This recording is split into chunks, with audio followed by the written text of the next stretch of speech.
Indian polity and constitution के हमारी इस सीरीज़ का ये सेकंड पार्ट होगा। पहला पार्ट आपको प्लेलिस्ट में मिल जाएगा जो कि मैंने किरण पब्लिकेशन पॉलिटी के नाम से आपके लिए बनाई हुई है। तो वहाँ पर जाकर आप पहला पार्ट देख सकते हैं। This will be the second part which will be related to the Indian polity and constitution. Reference हमारा किरण पब्लिकेशन का PYQs बुक है, जिसमें जितने भी आपके PYQs में क्वेश्चंस पूछे गए थे उनसे रिलेटेड आपको जो भी रिलेटेड इन्फॉर्मेशन है वो देने के साथ साथ मैं क्वेश्चन को भी आपको बताता चलता हूँ। This part will be presented by me, my name is robin. तो चलिए हम अपने सेशन को स्टार्ट करेंगे और इसके साथ साथ डिस्क्रिप्शन में जाकर आपको टेलीग्राम और इंस्टाग्राम के लिंक मिल जाएंगे। आप वहाँ पर जाकर दोनों के ही लिंक्स को ज्वाइन करके रेगुलर नोटिफिकेशंस वीडियोस की और करंट अफेयर्स की अपडेट्स पा सकते हैं। तो देखिए पहला क्वेश्चन आपके सामने है, which of the following is a feature to both the Indian federation and the American federation. तो देखिए आपको पता है संविधान बनने के टाइम पर काफ़ी सारे देशों से चीज़ों को अडॉप्ट किया गया था। अब ऑब्वियसली जब हमने कोई चीज़ अडॉप्ट की है तो वहाँ पर कुछ ना कुछ चीज़ें आपको कॉमन दिखेंगी। तो यही क्वेश्चन आपका बन जाता है कि भाई बताइए कि वो कौन सी चीज़ है जो कि भारतीय फेडरेशन और अमेरिकन फेडरेशन का जो भी फीचर है उसमें कॉमन अपना वैल्यू रखती है। तो देखिए भारतीय संविधान के अनुसार जो रोल होता है ना सुप्रीम कोर्ट का, वो एक फेडरल कोर्ट का अपना रोल अदा करता है, जिसे हम कॉन्स्टिट्यूशन का क्या बोलते हैं, गार्जियन भी बोलते हैं। यानी कि जो फेडरल कोर्ट है वो एक जुडिशियल बॉडी होगा। और मैं अगर भारतीय जुडिशियल बॉडी की बात करूं तो इसे एस्टेब्लिश कब किया गया था, 1937 में। 1937 में हमारा फेडरेशन कोड बना था। और उसके बाद अगर आपसे पूछ लिया जाए कि जो 1937 में आपका ये एस्टेब्लिशमेंट हुआ था ये कौन से फॉर्मेशन पर बेस्ड था, तो ये आपका इंडिया एक्ट जो 1935 में आया था ना, उस पर बेस्ड प्रोविजन के आधार पर 1937 में आपका ये फेडरेशन कोड बनाया गया था। अब यही जो है वो कॉमन चीज़ है जिसमें ये जो आपका इंडियन फेडरेशन होता है, जिसमें आपका ये कोर्ट की मैं बात कर रहा हूँ, ये आपका गार्जियन का तौर पर काम करता है। तो ये जो आपका फोर्थ ऑप्शन आपको यहाँ पर दिया गया है, a federal supreme court to interpret the constitution, जो कि दोनों के अंदर ही कोर्ट है, आई मीन सेम होता है। अब देखिए 1937 में आपका ये फेडरेशन ऑफ इंडिया कोर्ट के नाम से जाना जाता था, ये 1950 तक रहा था, जिसके बाद हम इसे सुप्रीम कोर्ट में कन्वर्ट कर दिया। सो this was the fourth option correct here. Next है आपका the constitution of India was framed bye. तो निम्नलिखित में से दिए गए जो आपको ऑप्शन है आपको बताना है कि वो कौन था जिन्होंने भारतीय संविधान को फ्रेम किया। तो देखिए बहुत ही आसान है। अभी जो पिछले पार्ट में भी हमने क्वेश्चन सॉल्व किए थे तो हमें पता था कि भाई कॉन्स्टिट्यूएंट असेंबली बनाई गई थी कब, 9 दिसंबर 1946 में इसका गठन होता है, जिसमें आपके बाहर से यानी ब्रिटिश इंडिया से कुछ आपके लोग आए थे। और उसके बाद कुछ नेगोशिएशंस हुई थी किसके बीच में, भारतीय लीडर्स और इसके अंदर जो आपके मेंबर्स थे उनके बीच में। अब इसके बाद ये अपना काम करना शुरू करता है और अडॉप्ट करता है किसको, 26 नवंबर 1949 में हमारे संविधान को, जो कि केम इनटू फोर्स आ जाता है आपका 26 जनवरी 1950 को। सो किसने बेसिकली कॉन्स्टिट्यूशन को फ्रेम किया था, आपका कॉन्स्टिट्यूएंट असेंबली ने। नेक्स्ट है आपका, who among the following was the president of the constituent assembly of India. तो देखिए बहुत ही रैपिटेड वे में ये वाला क्वेश्चन आपसे पूछा जाता है कि भाई बताइए कि जो आपकी कॉन्स्टिट्यूएंट असेंबली थी उसके प्रेसिडेंट कौन थे, who was the president of that constituent assembly. तो देखिए पहले सबसे पहले वो आपके डॉक्टर सच्चिदानंद सिन्हा बनाए गए थे, जो कि थोड़े सीनियर थे, तो ऐसे ही उनको दे दिया था कि अभी शुरुआत है तो आप कर लीजिए। लेकिन 11 तारीख को 9 तारीख को सच्चिदानंद को आपको रखा गया था, लेकिन 11 तारीख को सबने डिसाइड किया कि भाई राजेंद्र प्रसाद को रख लीजिए, ये आपका हेड कर लेंगे कॉन्स्टिट्यूएंट असेंबली को एज ए प्रेसिडेंट। तो ये आपका था 11 दिसंबर 1946 की बात है ये, ठीक है, जब इन्हें प्रेसिडेंट बनाया गया था। और उसके बाद 26 जनवरी 1950 में जब हमने अपने जो हमारा कॉन्स्टिट्यूशन था वो जब हमने एग्जैक्टली फोर्स में ला दिया था, तो उसके बाद जो आपका भारत का जो पहला प्रेसिडेंट बनाया जाता है वो किसे बनाया जाता है, वो भी आपका डॉक्टर राजेंद्र प्रसाद को ही बनाया जाता है। सो यहाँ पर जो आपका क्वेश्चन पूछा गया था कि भाई कॉन्स्टिट्यूएंट असेंबली में जो प्रेसिडेंट थे वो कौन थे, तो ये आपका आंसर हो जाएगा डॉक्टर राजेंद्र प्रसाद। नेक्स्ट है आपका the convention that once a speaker always a speaker is followed in. तो देखिए बहुत सारे ऐसे आपके स्टेटमेंट निकल कर आते हैं जो या तो कहीं वो इस तरीके से फॉलो किए जाते हैं कि उनकी अपने आप में बहुत बड़ी सिग्निफिकेंस होती है, या फिर कुछ ऐसी चीज़ें कर दी जाती हैं कि जो अपना बहुत बड़ा रोल अदा कर जाती हैं सोसाइटी के अंदर। तो एक कन्वेंशन है जिसमें हम कहते हैं कि once a speaker always a speaker, इसे कहाँ पर फॉलो किया जाता है, आपको दिए गए ऑप्शन में इसका आंसर बताना है। तो देखिए मैं यूके की बात करूंगा, यानी कि यूनाइटेड किंगडम की बात करूंगा, तो यहाँ पर जो आपका ब्रिटिश स्पीकर होता है उसे इलेक्ट किया जाता है at the beginning of the parliament by and from among the members of the house of Commons. तो वहाँ पर जो पार्लियामेंट होती है इसे हम क्या बोलते हैं, हाउस ऑफ कॉमन्स बोलते हैं, वही इलेक्ट करते हैं। इफ़ द स्पीकर जो आपका ऑनगोइंग पार्लियामेंट में होता है वो स्टिल अ मेंबर होता है हाउस का, और वो विलिंग करता है कि भाई मुझे री इलेक्ट कर लिया जाए, तो वैसा कर सकता है। यूजुअली जो री इलेक्शन होता है वो कितने भी बार हो सकता है, जितनी बार वो चाहता है, ठीक है। तो इसीलिए हम ये वाली जो चीज़ है ना, once a speaker always a speaker, ये वाली जो कन्वेंशन है ना वो यूज़ कर लेते हैं। कहाँ पर, यूके की बात करते हैं, ठीक है, यूके में ऐसा होता है। तो यहाँ पर आपका पार्ट 1 करेक्ट हो जाएगा। नेक्स्ट है आपका आईपीसी यानी कि Indian penal code came into operation in which year. तो देखिए इंडियन पीनल कोड की बात करूं तो ये एक्चुअली में है क्या, तो Indian penal code is the main criminal code of India, जिसके अंदर किस किस क्राइम के लिए कौन कौन सी सजाएं हैं ये सभी चीज़ें आपको मिल जाती हैं। एक कॉम्प्रिहेंसिव कोड है जो कि इंटेंड करता है कि जो भी आपके सब्सटेंशियल एस्पेक्ट्स होंगे क्रिमिनल लॉ के अंदर वो आपके इसके अंदर आते हैं। इट वॉज ड्राफ्टेड इन 1860, 1860 के अंदर इसको ड्राफ्ट किया गया था। और फोर्स में कब आया था ये, कॉलोनियल इंडिया के पीरियड में, जब ब्रिटिश इंडिया का राज था 1862 में, ठीक है। 1860 में क्या होता है, इसको ड्राफ्ट किया जाता है और 1862 में ये केम इनटू फोर्स आ जाता है। और आज तक भी इसे अमेंड किया जाता रहा है, लेकिन एक्चुअली में चल यही रहा है, ओके। हम अमेंडमेंट करते रहते हैं इसमें, लेकिन ऐसा कुछ नहीं है कि इसको हटा दिया क्योंकि ये ब्रिटिश इंडिया के टाइम पे था, ऐसा कुछ नहीं है। So this was the second answer, second part आपका यहाँ पर करेक्ट हो जाएगा। नेक्स्ट है how many articles are there in the Indian constitution. तो देखिए करंटली कितने हैं ये आप सभी मुझे कमेंट करके बताएंगे, लेकिन जब हमारे भारतीय संविधान का निर्माण हुआ था तो उस टाइम पर जो हमारे संविधान के अंदर आर्टिकल्स थे वो कितने थे, 395 थे। अभी मेरे ख्याल से 452 समथिंग है, आप एक बार देख लेंगे। तो अगर मैं आपका भारतीय संविधान से रिलेटेड जानकारी देने की बात करूं तो हमारा सबसे लॉन्गेस्ट रिटन कॉन्स्टिट्यूशन है, ठीक है। इसके अंदर हमारे 22 पार्ट हैं, 12 शेड्यूल हैं। आर्टिकल्स का आप एक बार देख लेंगे, अमेंडमेंट मेरे ख्याल से 104 या 103 हो चुके हैं। सो ये सभी देख लेंगे आप, ठीक है। तो और यहाँ पर आपका करेक्ट आंसर आप मुझे कमेंट में दिखा देंगे।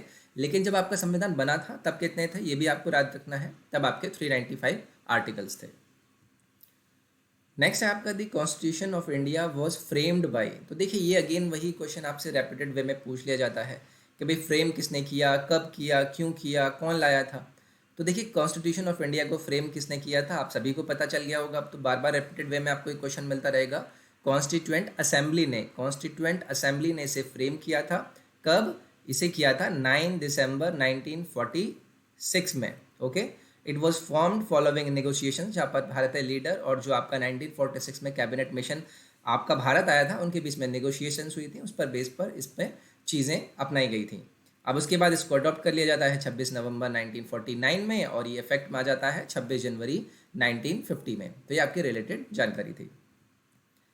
नेक्स्ट है आपका when was our national anthem first sung and where.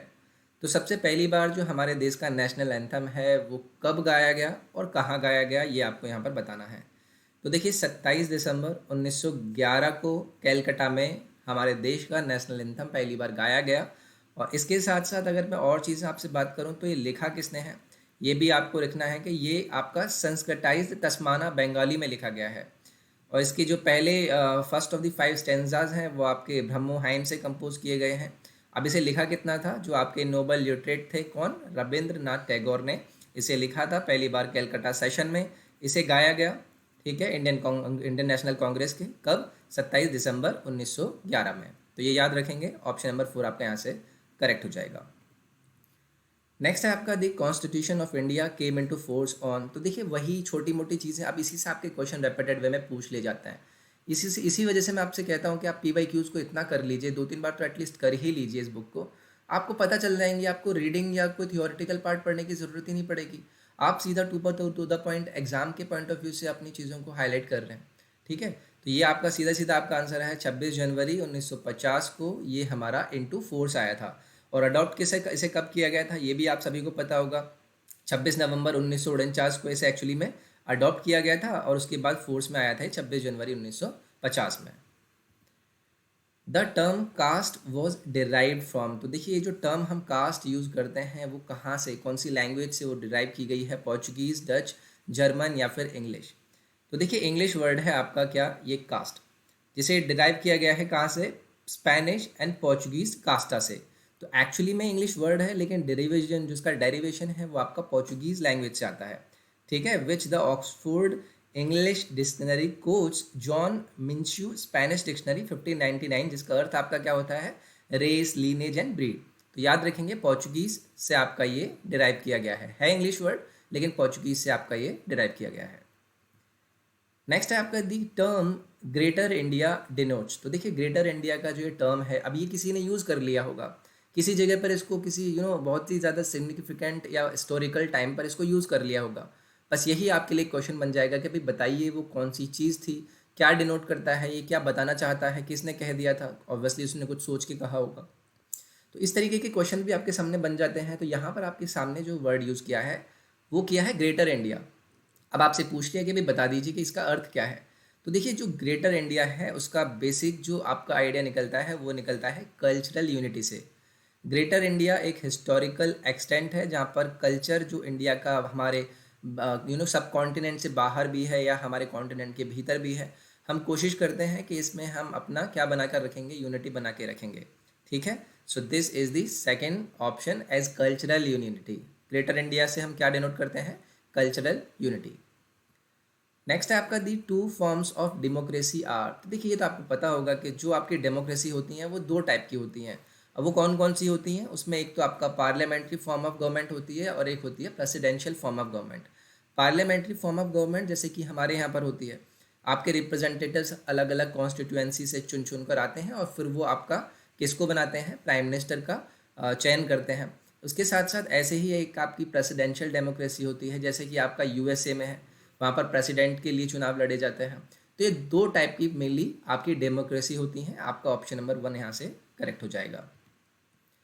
Next है आपका दी कॉन्स्टिट्यूशन ऑफ इंडिया कंटेन्स, तो कितने आर्टिकल हमारे जो कॉन्स्टिट्यूशन है उसके अंदर है। तो देखिए अगेन आपका 395 तो आर्टिकल्स, जब स्टार्टिंग में आपका कॉन्स्टिट्यूशन निर्माण हुआ था तब 95 थे, 395 थे।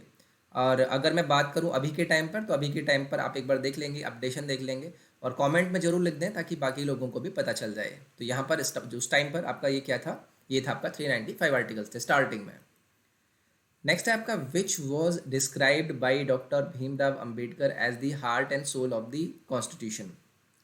देखिए एक सिंगल सवाल से ना आपकी कई सारी चीज़ें निकल जाती हैं। पहली चीज़ तो आपको ये पता चल गई कि ये जो heart and soul of the constitution है ये किसने कहा था, डॉक्टर भीमराव अम्बेडकर ने इसे कहा था। अब इन्होंने एक्चुअली ये कहा क्यों था, ऐसा क्या था इसके अंदर। तो देखिए राइट टू कॉन्स्टिट्यूशनल रेमेडीज़, ये राइट टू कॉन्स्टिट्यूशनल रेमेडीज़ है जिसके अंतर्गत आप किसी को ये फंडामेंटल राइट देते हैं कि आपका अगर कोई भी डिपार्टमेंट या कोई भी आपके फंडामेंटल राइट का हनन करता है तो आप डायरेक्टली सुप्रीम कोर्ट या हाई कोर्ट को जाकर अप्रोच कर सकते हैं। जिस वजह से इसे heart and soul of the constitution कहा किसने, भीमराव अंबेडकर ने। और पार्ट 3 आपका यहाँ से क्या हो जाएगा, करेक्ट हो जाएगा। इस कंडीशन में जो कोर्ट है ना वो बहुत सारी काइंड ऑफ रिट्स आपका इशू कर सकता है कि भाई आपने ऐसे क्यों किया, जिसमें कि आपका हेबस कॉर्पस आता है, मैंडेबस आता है, प्रोबिशन आता है, क्वो वारंटो आता है, सर्टियोररी आता है। कभी इन चीज़ों के बारे में हम डिटेल में डिस्कस कर लेंगे, लेकिन यहाँ पर आपका ऑप्शन नंबर 3 करेक्ट हो जाएगा। नेक्स्ट है आपका in India the concept of single citizenship is adopted from. तो देखिए आपको पता है कि हर देश की जो सिटीजनशिप आपकी स्ट्रैटेजी होती हैं, कॉन्सेप्ट्स होते हैं, वो अलग अलग होते हैं। तो हमारा जो देश है वो आपका सिंगल सिटीजनशिप कॉन्सेप्ट को अडॉप्ट करता है। अब ये किससे इन्होंने अडॉप्ट किया, ये आपको यहाँ पर क्वेश्चन में पूछा गया है। तो सिंगल सिटीजनशिप का जो कॉन्सेप्ट है वो हमने कहाँ से अडॉप्ट किया है, इंग्लैंड से। कि इंडियन कॉन्स्टिट्यूशन ये जो फ्यूचर है इनके साथ साथ और भी काफ़ी सारे फीचर्स लिए हुए हैं, जैसे कि आपका पार्लियामेंट में स्पीकर होता है, स्पीकर हमने इंग्लैंड से जो फॉर्म है वहाँ से लिया है, और सिंगल सिटीजनशिप हमने वहाँ से लिया है। रूल ऑफ लॉ कैसे होगा, लॉ मेकिंग का प्रोसीजर कैसे होगा, ये सभी चीज़ें हमने कहाँ से ली हैं, इंग्लैंड से बोरो करी हैं। तो इसी तरीके से हमारा ये सिटीजनशिप जो सिंगल हम सिटीजनशिप का कॉन्सेप्ट देते हैं वो आपका कहाँ से लिया गया है, इंग्लैंड से लिया गया है। नेक्स्ट है आपका the drafting of the constitution was completed on. देखिए ये अगेन आपका वही सेम चीज़ बन गई।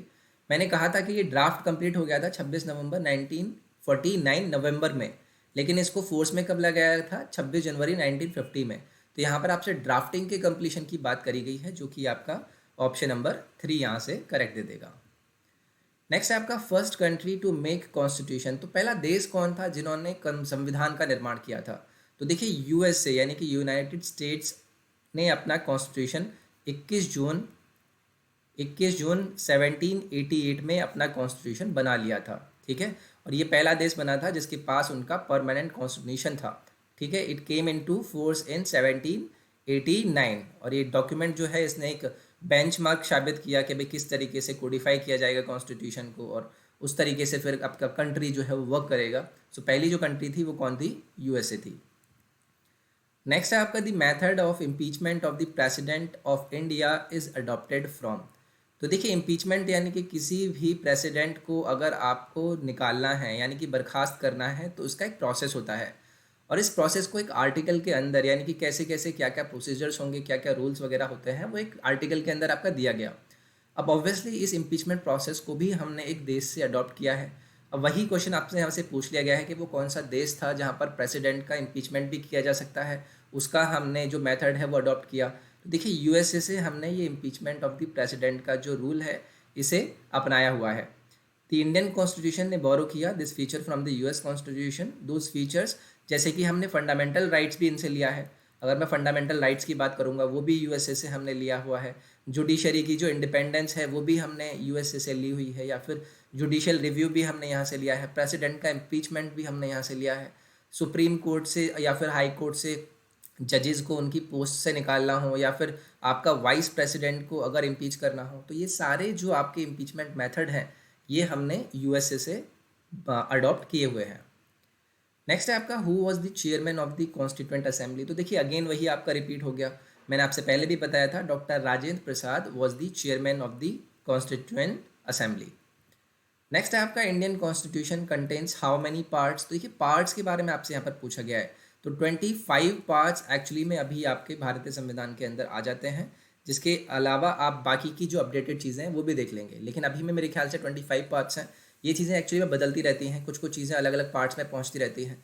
तो फिलहाल के लिए आप एक बार देख लेंगे अपनी क्योंकि ये डायनेमिक चीज़ें हैं, आपके आर्टिकल्स भी बदलते रहते हैं, आपके अमेंडमेंट्स भी बदलते रहते हैं, तो उन सभी चीज़ों को एक बार अपडेट करके कमेंट सेक्शन में कर दीजिएगा, ताकि बाकी के भी लोग देखते रहेंगे।